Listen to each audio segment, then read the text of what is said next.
अस्सलाम वालेकुम। सरे की संगत वसेब ते खुश आमदीद। सारे यूट्यूब चैनल को सब्सक्राइब करे सो ते नाल घंटी दे बटन को दबे सो ताकि सारी हर नवी आने वाली वीडियो थोड़ी तक बआसानी पहुंच सके। अस्सलाम वालेकुम दोस्तों, भिरावो, सजणो, वसेब वासियो। तुसां दे पवे यूट्यूब चैनल सरे की संगत वसेब ते इंदे नाल मैं हाँ साजिद अरमानी।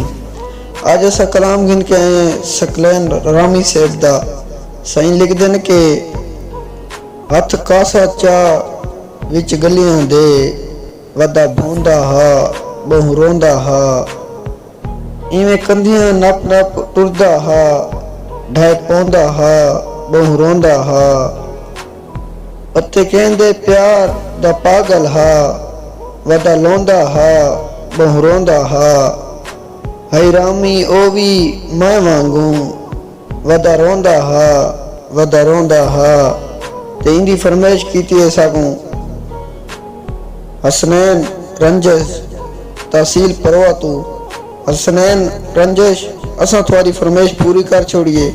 आप ही सुन सो सजना कोई सुने सो ते शायर जरूर करे सो। वसेब वासियो, अगर कहीं दोस्त की फरमाइश होंदी है तो तले साडा व्हाट्सएप नंबर लिखा खड़े उनके ते भेजे सो जरूर पूरी करे सो। वसेब वासियो, दुआ है कि अल्लाह ताला असा सारियां को अपनी हिफ्ज़ो अमान च रखे।